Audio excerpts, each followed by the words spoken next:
우리 성도 여러분, 주 안에서 올 새해에 하나님의 은혜와 또 하나님의 복을 마음껏 누리게 되기를 간절히 바랍니다. 오늘 같은 날이 오네요. 네.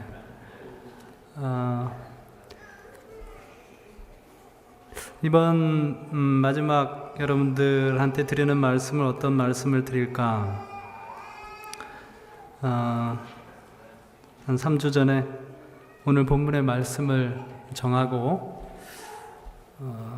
한 3년의 삶을 좀 그런 고백을 할 수 있는 말씀을 드려야겠다 이런 생각을 가지고 말씀을 준비했어요. 어제 저녁에 윤석원 목사께서 저한테 부르튼이라고 하는 말의 뜻이 뭐냐고 이렇게 묻더라고요. 입술이 부르트는 거 이런 거 말하는 거냐? 보통 그렇게 쓰이죠.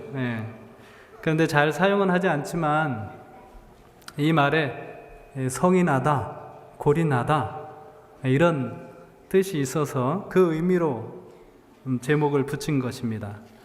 때로 신앙을 하다 보면 성이 날 때도 있고 골이 날 때도 있고 힘들 때도 있고 그래서 포기하고 싶을 때도 있고 그러한 이 시몬의 마음을 함께 생각하면서 그를 다시 부르신 그 하나님의 은혜에 대해서, 우리 예수님의 은혜에 대해서 함께 생각하려고 합니다. 저의 3년의 이 시간들을 이렇게 돌아보면서 저도 이 시몬과 같은 많은 시간들을 보냈구나. 그럼에도 불구하고 우리 예수님께서 나를 다시 한번 부르시고 계시는구나 라고 생각이 들면서 얼마나 주님께 감사했는지 모릅니다. 제가 그래서 페이스북에 제가 가끔 글을 잘 안 올리긴 하지만 가끔 글을 올리고 싶어서 올릴 때가 종종 있어요. 그래서 지난 3년 동안 어떤 글들을 올렸는지 페이스북을 한번 이렇게 쭉 훑어보는 시간을 가졌습니다. 앤드류스로 향하는 비행기를 타기 4일 전에 제가 삼육대학에서 한비아 씨가 강의하는 것을 들었는데요. 그 강의를 듣고 그 다음 날 4월 13일 날 제가 페이스북에 이런 글을 올렸어요. 머리에는 세계 지도를, 가슴에는 내 가슴을 뛰게 하는 일을, 손에는 움켜쥐는 것이 아닌 나눠주는 것을. 세계 지도에는 내가 필요로 하는 나라들과 나를 필요로 하는 나라들이 있고요. 내 가슴을 뛰게 하는 일을 위해서는 아직 늦지 않았습니다. 저는 이제 전반 40분대이니 아직 드라마틱한 인생의 축구 경기를 할 수 있네요. 후반전도 있고 혹시 연장전도 있을 수 있겠죠. 한비아 씨가 사람의 나이를 축구 경기 그 시간으로 이렇게 계산을 해서 자기가 살아가는 것에 대해서 그렇게 강의를 했었거든요. 그러고 보면 우리가 쥐고 있는 것들 가운데는 굳이 내가 쥐고 있지 않아도 되는 것들이 너무 많습니다. 나눠줄 수 있을 때 얼른 나눠줘야겠습니다. 어제 한비아 씨가 우리에게 준 귀한 교훈입니다. 후반전의 멋진 경기를 위해 전반 마지막 3분을 앤드류스에서 가슴 뛰며 보내야겠습니다. 의욕이 확 생기네요. 이렇게 하면서 제가 앤드류스에 왔습니다. 그래서 제가 한국 나이로 지금 45입니다.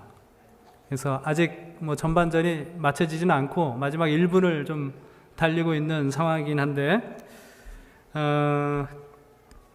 그 전반 마지막 3분을 어떻게 보냈을까요? 제가 이곳에서 오늘 하나님의 말씀을 통해서 같이 좀 이야기 나누도록 하겠습니다. 누가복음 5장 1절부터 11절의 말씀, 우리가 너무나 잘 아는 말씀입니다. 여기에 보면 부르터 있는 시몬의 모습을 우리가 볼 수 있는데요. 본문 이 시몬 베드로와 예수님의 만남은 첫 번째 만남이 아닙니다. 예수님은 이미 요한복음 1장에서 시몬의 이름을 베드로라라고 하는 별칭을 붙여주셨어요. 그리고 가나의 혼인잔치에 가서 함께 이적을 베푸셨습니다. 유대 지역으로 다시 돌아가셔서 성전도 정결하게 하시는 일을 하셨고요. 베데스다 연못가에서는 38년 된 중풍병자도 고치셨습니다. 얼마나 드라마틱한 경험들이었을까요? 시몬에게 있어서. 그런데 그게 문제였습니다. 이 시몬은 예수님이 그런 엄청난 일을 하면 할수록 이 백성들의 지도자들에 대한 더욱 극렬한 반대, 그리고 살해 의도도 있다고 하는 것을 보았습니다. 예수님께서 그것들을 해결할 수 있는 능력은 없는 듯이 보였습니다. 굉장히 그런 부분들에 대해서 무력한 듯이 보였어요. 예수님은 그들과 싸워서 이기려고 하시기보다는 오히려 그곳에서 물러난 것을 선택하셨으니까요. 그것만이 아닙니다. 거기다 엎친 데 덮친 격으로 이 시몬의 전 스승이었던 심내 요한이 감옥에 투옥이 되었지만 예수님은 그 문제에 대해서 나 몰라라 하는 듯이 보였습니다. 물론 예수님은 선한 선생님이고 위대한 일도 하실 수 있으시고 또 그분의 기도는 지금까지 봐왔던 사람들과 전혀 다른 특별한 기도의 능력이 있는 분으로 보이지만 과연 시몬이 이 예수님에게 무엇을 기대할 수 있을까요? 그분과 함께하는 이 시몬의 장례는 암담한 것처럼 보였습니다. 그분께서 나에게 영생을 주실 수 있는 분인지는 모르겠지만 시몬의 인생 전부를 책임질 수 있는 분으로는 보이지 않았어요. 그렇다면 우리가 그분을 영생을 주실 수는 있지만 내 인생을 책임질 수 없는 그분을 우리가 날마다 따라다닐 필요는 없잖아요. 저 군중들 가끔 예수님의 말씀을 듣고 싶으면 예수님에게 다가오는 저 군중들처럼 가끔 예수님에게 와서 위로도 받고 말씀으로 은혜도 경험하고 하면 되지 않습니까? 시몬의 심정이 바로 이러한 심정 가운데 놓여져 있는 것입니다. 여기 미국에 와서 살다 보니까요, 말도 잘 안 통하고 또 시스템도 한국하고는 전혀 달라가지고 손해보는 일이 참 많습니다. 이렇게 이야기를 이렇게 들을 때 내가 원래 듣고 싶은 말에 이게 초집중하다 보니까 그 사람이 되고 안 되고를 이야기해주면서 부록으로 이렇게 매우 중요한 정보들을 주는데 그런 정보들은 자주 놓칠 때가 많아요. 여기서 이렇게 영어로 이게 수업을 들으면서 느끼는 거는 이게 마치 그 어릴 때 봤던 톰과 제리라고 하는 만화 영화 보면 항상 톰이 당한 다음에 톰이 넘어져 있으면 그 앞에서 이렇게 머리에서 이렇게 별이 막 뱅글뱅글 돌고 있는데 이 영어로 하는 이야기를 들으면 내가 알고 있는 단어들인데요, 이게 머리에는 안 들어오고 앞에서 이렇게 뱅글뱅글 돌다가 사라지는 경우가 얼마나 많은지 몰라요. 들었을 때는 금방 이해한 것 같은데 5분이 지나면 머리가 아주 새하얘지는 경험을 하게 되는 것입니다. 제가 작년 5월에 이렇게 졸업식 마칭을 했어요. 그리고 12월에 MD부 모든 과정을 마쳤습니다. 당연히 이제 졸업장을 받으려고 이렇게 기대를 하고 있었습니다. 졸업을 위해서 제가 신약 엠파시스도 했고 해서 그 문서로 졸업 신청서와 그 신약 엠파시스 신청 두 가지를 분명히 냈습니다. 근데 집으로 보내준다는 졸업장이 안 와요? 사무실에 가봤어요. 사무실에 갔더니 온라인으로 신청을 해야 된다는 겁니다. 온라인으로. 그래서 저의 졸업장은 5월이나 돼야 받을 수 있다고 그렇게 이야기하는 겁니다. 저는 그런 안내를 들어본 적이 없거든요. 근데 그분들은 분명히 저한테 얘기를 해줬답니다. 입에 거품 물고 따져가지고 당장 받아내야 할까요? 아니면 물러나야 할까요? 이런 경우가 한두 번이 아닙니다. 집안에 이렇게 가장이 돼가지고는 손해보는 일이 자주 있다 보니까 체면이 아주 말이 아닙니다. 은행 일도 그렇고 뭐 학교 일도 그렇고 아주 체면이 말이 아니에요. 그래서 이렇게 저 스스로를 좀 위로했습니다. 이순신 장군이 우리한테는 정말 좋은 분이지만 이순신 장군 가족한테는 얼마나 손해보는 일을 많이 하시면서 살았는가. 예수님이 참 좋으신 분이시고 위대하신 선생님이시지만 시몬에게 있어서는 그 예수님이 자신의 인생에 있어서 그렇게 이익을 가져다 주거나 유익을 가져다 주거나 내 인생에 어떤 꿈을 이룰 수 있는 그런 분은 아니었던 것입니다.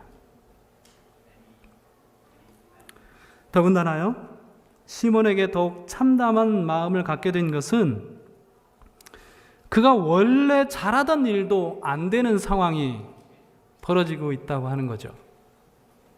어쩌면 이렇게 하룻밤 중에서 1시간 혹은 2시간 정도면 그날 하루 혹은 일주일 동안 충분한 양의 고기를 잡는 것이 보통 이 시몬의 실력이었는데 그날은 밤새도록 그물질을 했지만 허탕을 쳤어요. 하나도 안 잡히는 이 고기가 꼭 자기 미래 같게 여겨진 것입니다. 이유가 뭘까요? 고기 탓일까요? 아니면 자기 탓일까요? 우리 같으면 이 같은 상황에서 누구를 탓하나요? 원래 하던 일도 잘 안 되고, 언제부터 이 일이 잘 안 돼요? 예수님을 탓하게 됩니다. 예수님 따라다닌 이후로 고기 낚는 일도 잘 안 되는 이런 참담한 이 경험을 이제 시몬이 하면서 지금 절망 가운데 빠져 있는 것입니다. 우리 각자에게도 주님이 이렇게 무력하게 느껴질 때가 있지 않을까요? 뭘 주시지는 못할 망정 있는 것도 빼앗아가는 그런 경우,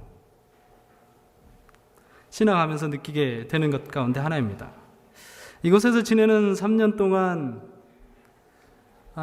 기도하면서 이곳에 왔는데 기도하면서 기대했던 것보다 미치지 못한 것도 많고요, 또 있었던 것도 많이 잃어버린 그런 경험도 하게 되었습니다. 어머니를 잃었고요, 우리 귀엽기만 했던 우리 아이들이 이제는 서로 팽팽한 이 긴장감 속에서 살아가는 그런 10대 청소년이 되었습니다. 기도해 봤습니다. 또 기도해 보았어요. 그렇지만 그 기도가 소용이 없는 것처럼 생각이 들어서 얼마나 괴로운 시간들을 보냈는지 모릅니다. 근데 이렇게 제가 페이북을 이렇게 훑어보다 보니까 이런 일들을 겪기 전에 하나님께서 저에게 아주 귀중한 깨달음을 하나 주셨더군요. 2012년 8월 17일인데요. 너희는 내게로 돌아오라. 만군의 여호와의 말이니라. 그리하면 내가 너희에게로 돌아가리라. 스가랴 1장 3절. 그런즉 내게로 돌아오라. 그리하면 나도 너희에게로 돌아가리라. 말라기 3장 7절. 성경을 읽으면서 오랫동안 이 표현이 크게 은혜롭지 못했던 게 사실입니다. 이 말씀은 왠지 엄하게 들렸습니다. 우리의 모든 구원의 역사가 그렇듯이 하나님이 먼저 돌아오셔야 우리가 돌아갈 수 있는 것 아닌가요? 그런데 오늘에서야 이 말씀의 진정한 의미를 조금 깨닫는 것 같습니다. 하나님을 전혀 인정하지 않는 이스라엘 자식들, 아버지이지만 아버지가 해줄 수 있는 모든 것들을 거절하는 자식들을 위해서는 모든 것을 준비해 놓고 기다릴 수밖에 없는 아버지의 처절한 외침이라는 사실을, 이 말씀이 너무 구슬프게 들립니다. 눈물 없이는 들을 수 없는 구절이네요. 아버지의 말씀을 조금이라도 들어주면 얼마나 좋을까요?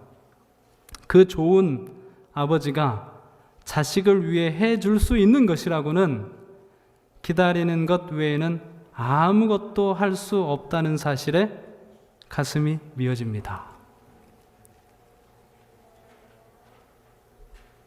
3년의 시간을 지내면서 그런 아버지의 심정을 조금 이해할 수 있습니다. 여러분, 우리 모든 아버지들이, 부모들이 자녀를 위해서는 모든 것을 해줄 수 있는 그런 각오로 살아가지만, 때로는 자식들이, 그런 부모들이 자기를 위해 해줄 수 있는 모든 것들을 거절하는 경우가 참 많아요. 그럴 때는 아무리 좋은 아버지라도, 아무리 훌륭한 아버지라도, 아무리 능력 있는 아버지라도 자식들을 위해서 해줄 수 있는 게 무엇밖에 없어요? 기다리는 것밖에. 그것밖에는 해줄 수 있는 게 아무것도 없는 그런 아버지. 어머니를 생각하면서, 아버지를 생각하면서, 아, 이분들이 날 향해서 이런 생각을 많이 가졌었겠구나. 또 내 아이들을 보면서 내가 그런 하나님의 아버지의 심정을 느낄 때가 참 많았습니다. 그래서 하나님의 아버지의 심정을 조금은 알게 된 것이 여기 앤드류스에서 느낀 3년의 가운데 가장 큰 수확입니다. 저에게는. 아무것도 하지 않는 듯이 보이는 하나님을 향하여 불평하기만 했지, 이 자식을 위해서 아무것도 해줄 수 없어서 그냥 무턱대고 기다리고만 있을 수밖에 없는 그런 하나님 아버지의 심정은 미처 생각해 보지 못했던 거죠. 여러분 각자는 예수님에게 무엇을 기대하고 있습니까? 혹시 예수님이 내 인생에 무력하기만 한 것처럼 느낄 때는 없나요? 그런 시몬을 예수님께서 찾아오셨습니다. 이번 만남은 어쩌면 예수님과 시몬 베드로에게는 마지막 만남이 될 수도 있는 만남입니다. 만약 여기서 실패한다면 시몬은 이제 더 이상 예수님을 따라다니지 않을지도 모를 일입니다. 그런 시몬 베드로와의 만남을 위해서 예수님께서 그와 특별한 경험을 하기로 작정하셨습니다. 무리들을 가르치실 때에 시몬의 배에 오르셨습니다. 그리고 군중들을 가르치셨어요. 시몬이 나중에 잠시 후에 알게 된 것이지만, 이 경험을 통해서 시몬은 자신의 인생의 그 텅 빈 배에 예수님이 함께 오르셨고, 함께 계셨고, 그리고 가르치고 계셨고, 지금도 그를 가르치고 계시다라고 하는 사실을 잠시 후에 알게 됩니다. 그리고는 예수님께서 깊은 데로 가서 그물을 내리라 라고 명하십니다. 그물 이야기가 참 재밌어요. 먼저 고기는 갈릴리 호수에서 잡는, 베드로가 잡는 고기는 밤에 잡는 물고기인가 봐요. 그래서 밤이 아니라 낮에 이 고기를 잡으라고 명령하셨을 때 이 시대 소망은 베드로가 무슨 생각을 했는가? 예수님이 낮에 그물을 내려서 고기를 잡아라 라고 했을 때 베드로가 느낀 감정을, 베드로의 마음은 가망이 없는 일이라 라고 생각했다고 기록하고 있습니다. 전혀 가망이 없는 일이었어요. 그리고 그물에는 우리 모두가 알다시피 적어도 2가지 종류의 그물이 있습니다. 하나는 얕은 물가에서 던지는 투망, 또 깊은 데 던지는 저인망, 이렇게 적어도 이 2가지 종류의 그물이 있는데, 이 같은 사건을 기록하고 있는 마태복음과 마가복음을 읽어보시면 시몬 베드로와 이 세베대의 아들들이 던지고 있는 그물은, 갈릴리 바다에 던지고 있는 그물은 투망이라고 기록되어 있습니다. 그러니까 베드로와 이 요한과 야고보는 어디서 그물질을 하는 사람들이에요? 갈릴리 호숫가 가 쪽에서, 육지와 멀지 않은 곳에서 그물질을 하는 사람들입니다. 보통은. 근데 예수님께서 이 성경에 보면 그저 이제 그물을 내리라고 이렇게 말씀하셨어요. 시몬이 어떤 그물을 내렸을까요? 시몬이 어떤 그물을 내렸을까요? 깊은 곳에 던지는 투망이라. 그게 잘 될까요? 그리고 예수님께서 이 그물을 내리라라고 말씀하실 때, 내려라라고 하는 말은 2인칭 복수입니다. 같이 내려라 이런 뜻이죠. 여러 사람과 함께. 근데 하지만 이 시몬은 1인칭 단수, 혼자 그물을 내리겠다고 답을 합니다. 어찌되었든 다행스럽게도 이 시몬이 예수님의 말씀에 순종해서 그물을 내리기는 하지만 이 모든 상황들을 종합해보면 기대를 많이 했어요, 안 했어요? 많이 정도가 아닙니다. 전혀 기대를 하지 않았죠. 시몬은 이런 상황에서는 역시 아무것도 얻을 수 없다는 것이 그의 결론이었습니다. 그랬던 이 시몬이 그 불가능했던 엄청난 수학을 수습한 후에 그는 이제 예수의 무릎 아래 엎드려서 간구합니다. 주여, 나를 떠나소서. 나는 죄인이로소이다. 시대소망은 그 순간을 이렇게 기록하고 있습니다. 시대소망 246쪽. 그는 예수 안에서 만물을 지배하고 계시는 분을 보았다. 신성의 임재하심이 자신의 부정함을 드러내었다. 그의 선생에 대한 사랑, 자신의 불신에 대한 수치, 그리스도의 겸비에 대한 감사, 그러나 무엇보다도 무한히 순결하신 분 앞에서 자기는 깨끗지 못하다는 느낌 등이 그를 압도하였다. 그의 동료들이 그물 속에 든 고기를 거두어 드리는 동안 베드로는 구주의 발 아래 엎드려서 주여, 나를 떠나소서. 나는 죄인으로소이다 라고 부르짖었다. 시몬이 이 순간 그의 부르튼 마음이, 그의 아픈 마음이 변화가 되었어요. 시몬은 이제 예수님이 안 해주신 것 때문에 자기가 아픈 것이 아니라, 부르튼 것이 아니라 예수님을 위해서는 자기가 아무것도 해준 것이 없고 아무것도 할 수 없는 자신의 이 죄된 이 모습을 바라보면서 아파하기 시작한 것입니다. 제가 2014년 4월 7일 작년이네요. 제가 글을 하나 또 올렸었는데요.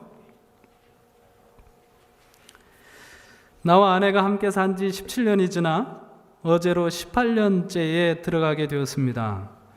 그동안 함께 4교회를 목회하고 5번째 교회는 앤드류스에서 공부하며 신자로서 다니고 있습니다. 3아이를 낳았고 지금은 3명의 10대 청소년을 기르고 있네요. 아버지와 어머니가 믿음의 가족이 되는 큰 기쁨을 함께 누렸고 2 어머니 가운데 한 어머니를 잃는 슬픔을 겪었습니다.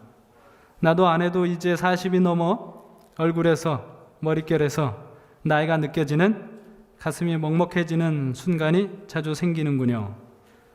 청혼하면서 내가 2배의 사랑을 주겠다고 약속했지만 살면서 받은 만큼 사랑하는 것도 얼마나 힘든 일인지 알게 되었습니다.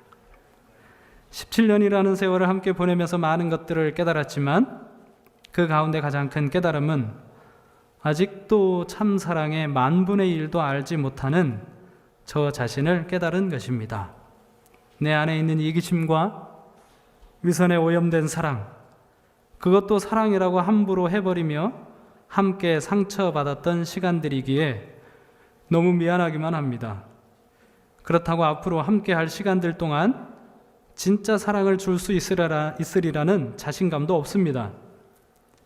내 안에 도사린 이기심과 싸우는 이 싸움에서 예수님을 바라보지 못하고 쉽게 넘어지는 저 자신을 여러 번 보아왔기 때문입니다. 2배로 사랑해 줄 거라는 호기 어린 장담은 이제 못할 것 같습니다. 다만 내가 예수님의 사랑을 알아가는 만큼 그만큼만 사랑하게 해달라고 기도할 뿐입니다.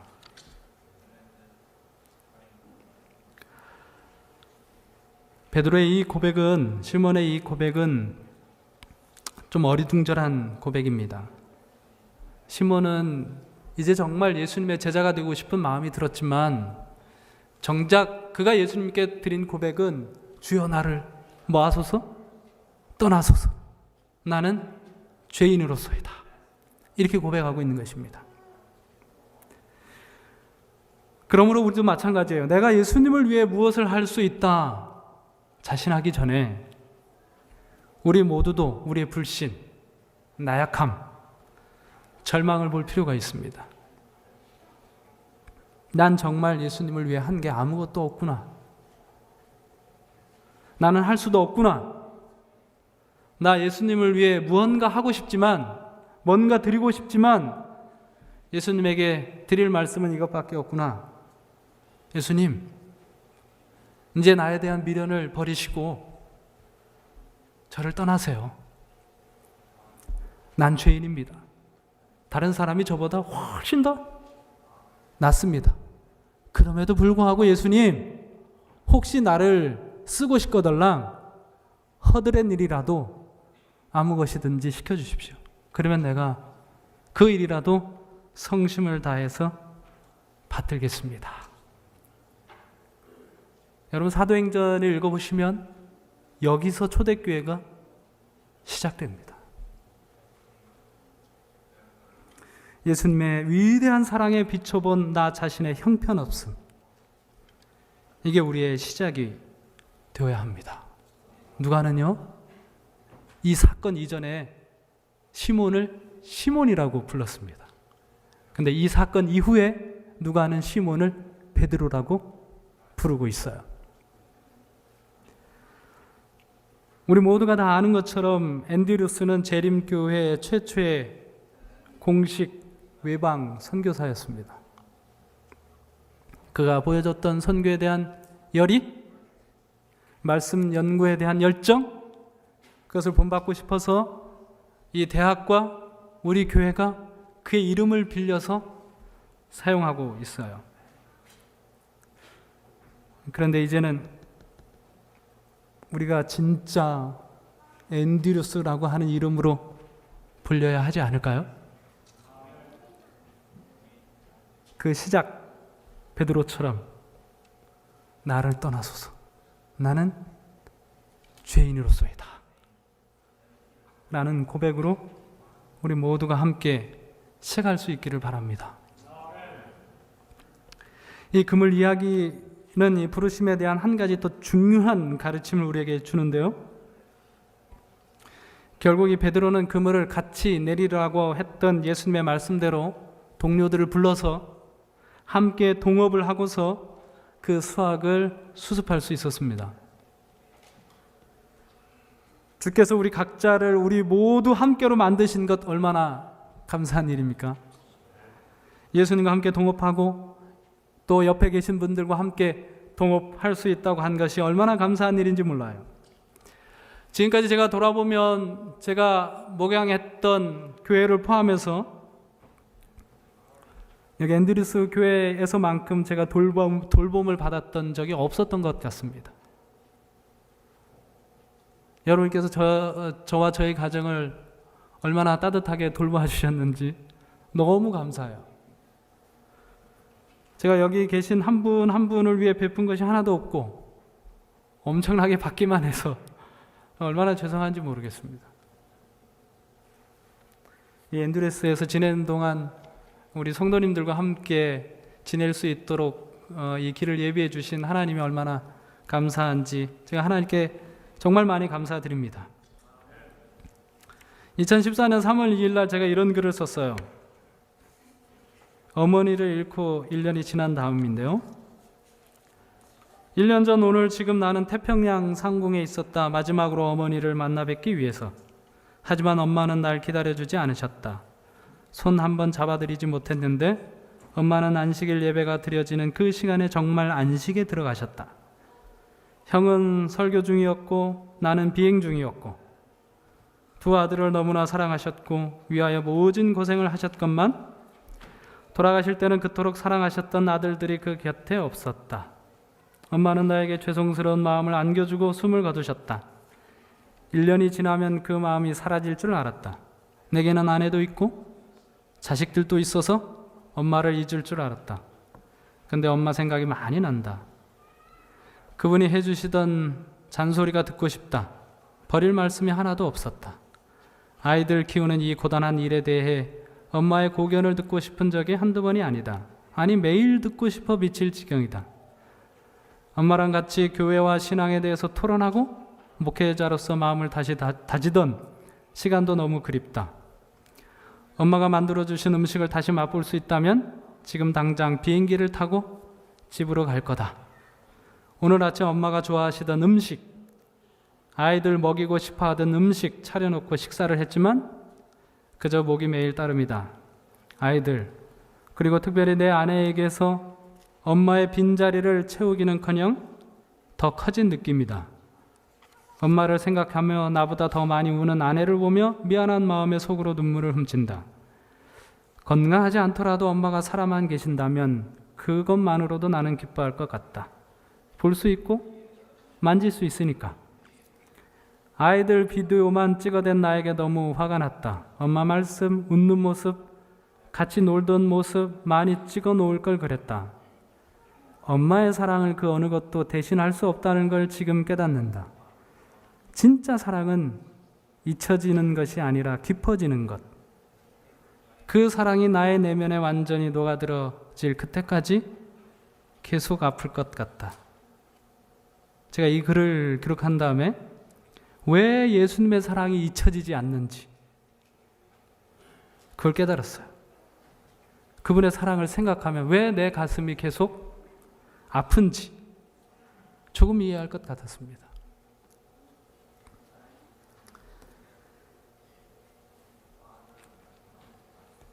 이걸 깨달은 이 시몬, 이제 드디어 예수님과 동업할 수 있는 사람이 되었습니다.